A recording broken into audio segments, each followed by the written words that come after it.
우리가 이미 살펴본 대로 사도행전 7장은 스데반이 사내들인 법정에서 자신을 증언한 내용이고 또한 설교라는 것을 알고 있습니다.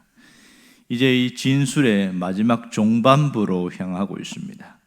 특히 53절에서 보면 아주 충격적인 얘기를 하고 있는데, 천사가 전한 율법을 받고도 지키지 아니하였다, 이렇게 말합니다. 자, 그러면 그들이 정말 율법을 받고도 지키지 않았던 것인가 하는 의문점을 갖게 됩니다.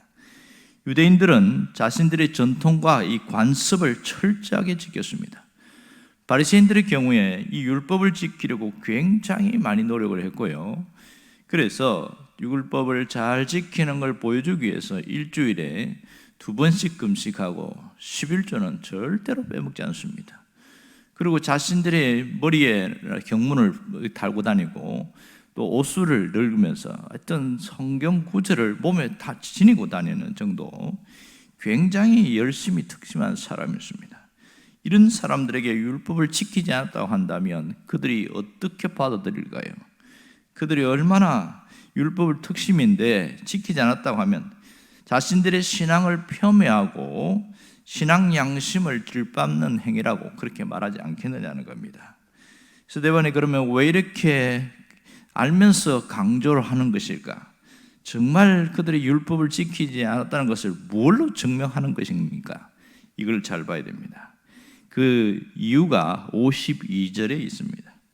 52절에 보면 여기에서 의인을 박해하고 의인이 오시리라고 예언한 자들을 죽였다, 그런 얘기를 하고 있습니다. 여기서 의인은 예수 그리스도를 말하고 의인이 오실 것을 예고한 자는 선지자들을 말하고 있습니다. 그러니까 선지자들이 잘못을 지적할 때에 배척하고 죽인 사건들을 들고 있고요.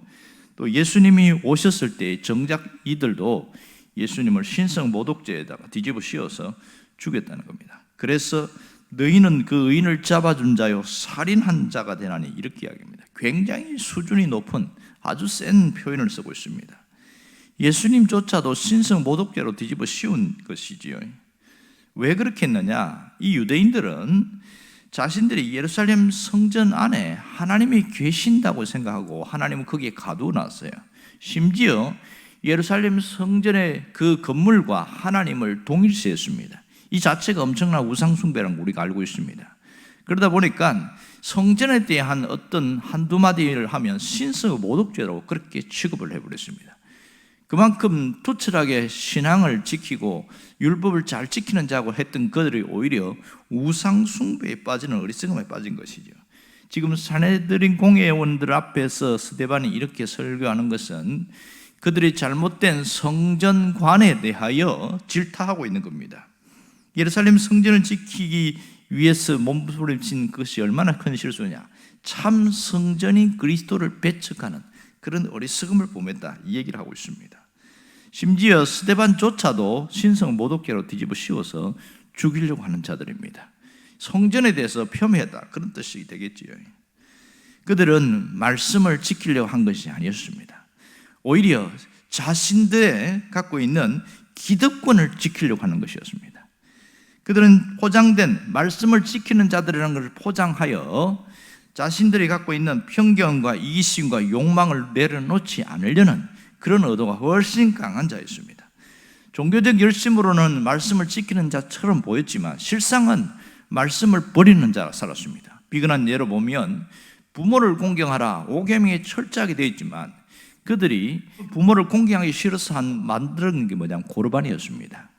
이것은 고르반입니다 이러면 부모님께 공경 안 해도 되고 제대로 안 해도 괜찮습니다. 이렇게 자기들의 어떤 유전을 가지고 말씀을 완전히 뒤집어 놓는 사람들이었습니다. 그러니까 오늘 여기서 우리에게 가르쳐 주는 건 뭐냐면, 우리는 그러면 어떠냐는 거예요. 우리가 하나님 말씀을 정말 소중히 여기고 그렇게 지키려고 하느냐, 그걸 한번 돌아보라는 겁니다.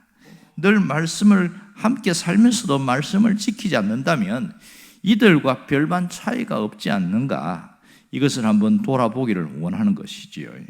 자, 우리는 하나님의 말씀을 받은 자들입니다. 그러나 그 말씀을 얼마나 소중히 여기고 있고 얼마나 지키려고 하는가 하는 부분은 별개의 문제라고 할 수 있습니다. 누구나 하나님의 말씀은 신앙의 표준인 것에 대해서는 거기에서 이의를 제기하는 사람이 아무도 없습니다. 그러나 이 하나님 말씀인 성경의 권위를 얼마나 인식하고 살아가느냐 하는 것은 두 번째 문제가 되겠죠. 이 말세의 현상, 요즘 일어나는 모든 현상 중에 하나가 뭐냐면 말씀을 가까이 하면서도 하나님의 말씀을 떠난 삶을 살아가고 있다는 겁니다. 진리의 기준이 모호하게 만들어서 옛날과 다르게 내가 믿는 것이 진리다 이런 식으로 생각하는 경우가 굉장히 많습니다. 교회도 세상과 똑같아져 가는 이것이 말세의 현상입니다. 그리고 구별점이 없어져 버리는 것이 문제가 되겠지요. 살아있는 교회는 교회의 거룩성과 순수성을 지켜나가는 교회입니다. 오직 예수 그리스도의 복음을 붙들고 있는 교회가 생명력 있는 교회라는 것을 알 수가 있습니다. 하나님이 우리에게 원하는 게 무엇일까요? 하나님은 말씀이 삶 속에서 역사하는 그런 삶을 살라는 겁니다. 말씀을 온전히 내 모든 것에 말씀을 맡기고 그 말씀 안에서 살아가는 삶을 하나님이 원하고 있습니다. 정말 이 하나님의 말씀은 우리 영혼의 거울입니다. 말씀을 듣는 이유는 자신의 영혼을 들여다보기 위해서입니다. 말씀이 우리 마음에 들어가면 우리 마음 깊숙이 새겨볼 수 있거든요. 예를 들어서 마음에서 분노가 일어났을 때에 하나님 말씀을 통해서 그 출발이 어디에서 있었는지 그것을 들여다보게 합니다. 누군가를 미워하고 있다면 왜 그런지를 말씀을 통해서 자신을 다시 한번 돌아보게 되어지는 그런 일들이 생기겠지요. 늘 우리는 십자가를 통하여 예수 그리스도를 만나야 합니다. 이 예수 그리스도를 만나지 않으면 복음으로 회복될 수가 없기 때문에 그렇습니다. 여러분, 우리가 항상 다시 제자리에 돌아올 수 있는 기준점이 어디냐면 십자가입니다. 왜냐하면 십자가에서 구원이 있고 신앙생활의 출발이 십자가에서 있기 때문에 그렇습니다. 하나님 말씀이 우리 삶에 변화와 역사가 일어나기를 원한다면 그 십자가에서 온전히 예수님을 만나는 것이 출발되어야 됩니다. 십자가를 통하여 치유도 일어납니다. 우리의 마음의 치유, 우리 가슴에 있는 모든 것이 회복이 거기서 되거든요. 그러므로 하나님의 사랑을 경험하고자 원하는 자들도 십자가에서 시작하라, 그런 것을 말하고 있습니다. 모든 상처도 치유될 수 있는 곳이 십자가이기 때문에 그렇습니다. 하나님은 우리가 말씀을 갖고 있는 자가 아니라 말씀을 지키는 자가 되기를 원하고 계십니다. 하나님 말씀에 내 마음과 내 삶을 온전히 맡기는 그런 삶을 살아가는 겁니다. 흔히 착각하는 게 뭐가 있냐면 성경을 많이 아는 것을 믿는 것으로 착각하는 사람들이 굉장히 많습니다. 아는 것과 믿는 것은 확연하게 다릅니다. 또 내가 이 성경의 사건과 내용과 모든 것을 믿는 것으로만 만족하는 사람이 있습니다. 믿는 것과 지키는 것은 또 다른 문제입니다. 하나님은 우리가 믿는 것에서 그치지 않고 지키는 자가 되기를 원한다는 겁니다. 우리도 살다 보면 어떤 외적인 관습과 전통, 형식에 매일 때가 많습니다. 그러다 보면 내가 말씀을 믿는 것 자체를 나는 말씀을 잘 지키는 것으로 오해할 때가 있습니다. 여러분, 정말 좋은 신앙은 말씀을 믿고 그 말씀대로 사는 자라는 것을 알아야 됩니다. 말씀을 지키지 않으면서 말씀대로 산다는 것은 오히려 말씀을 상실한 자라는 걸 알아야 됩니다. 많은 분들이 이런 착각 속에 빠지고 있습니다. 우리는 그런 자가 되지 않기를 원하는 것이지요. 어떻게 살아야 합니까? 늘 말씀을 가까이 하고 말씀과 같이 걷기를 해야 합니다. 여러분, 세상을 살면서 영원히 우리를 지켜줄 수 없는 것을 붙들다 보면 말씀을 붙들고 살 수가 없게 되어집니다. 우리가 말씀을 가까이 하지 않으면 세상에 있는 것들을 가까이 하고 살아갈 수밖에 없습니다.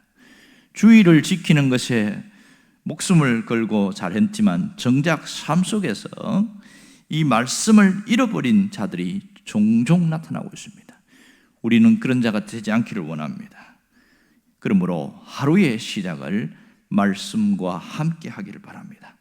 말씀과 함께하는 삶을 지속하게 될 때에 신앙은 성장할 것이고 신앙은 건강하게 될 것이며 하나님이 기뻐하는 하나님의 사람으로 살아가게 될 겁니다. 여러분들이 그 주인공 되기를 주의 이름으로 축원합니다. 기도하겠습니다.